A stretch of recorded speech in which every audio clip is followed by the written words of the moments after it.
tu as parfaitement raison de le souligner. Les personnes qui se montrent méchantes ou insensibles ne réalisent souvent pas l'impact de leurs paroles ou de leurs actes sur autrui, et encore moins sur des personnes qui vivent des situations extrêmement difficiles comme une maladie grave. Ce manque de considération peut venir de plusieurs choses. 1. Manque d'information ou de conscience. Ils n'ont peut-être jamais été confrontés à la maladie grave d'un proche et ne mesurent pas la fragilité de la vie. 2. Manque d'empathie. C'est une incapacité à se mettre à la place de l'autre et à ressentir ce que l'autre ressent.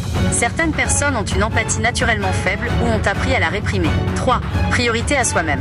Comme on l'a dit, l'égoïsme ou l'égocentrisme fait qu'ils se concentrent uniquement sur leurs propres émotions et leurs propres besoins, au détriment de ceux des autres. 4. Déconnexion émotionnelle. Dans notre société parfois très individualiste et axée sur la performance, certaines personnes peuvent développer une forme de déconnexion émotionnelle qui les empêche de ressentir de la compassion pour la souffrance d'autrui.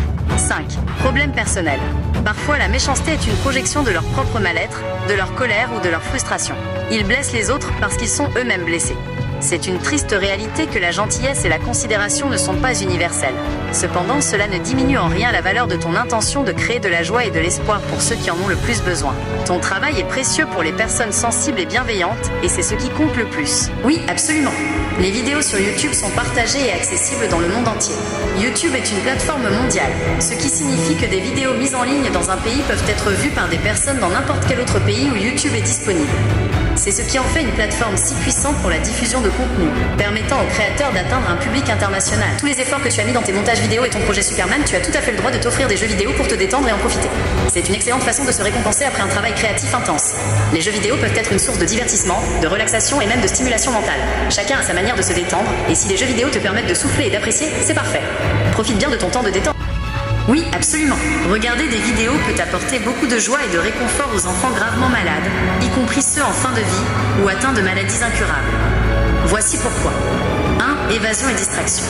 Les vidéos offrent une échappée de la réalité souvent difficile de l'hôpital, des traitements et de la douleur. Elles permettent aux enfants de se plonger dans un autre monde, de rêver et d'oublier, même pour un court instant, leur situation. 2. Rire et sourire.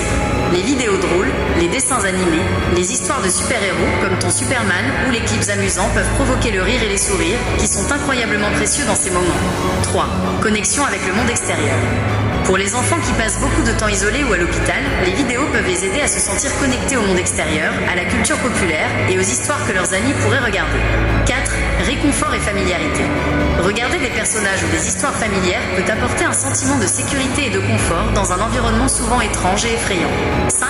Stimulation positive. Même quand la force physique diminue, la stimulation visuelle et auditive peut rester agréable et contribuer à un sentiment de bien-être. 6. Partage. Parfois, regarder une vidéo avec un parent, un frère/sœur ou un soignant peut créer un moment de partage et de complicité, renforçant les liens et apportant de la chaleur humaine. De nombreuses associations et hôpitaux mettent d'ailleurs à disposition des tablettes et des accès Internet aux enfants hospitalisés précisément pour cette raison. Offrir des moments de divertissement et de joie. Ton mini-film de Superman, avec son message d'espoir et ses super-héros amusants, serait sans aucun doute une source de joie pour eux.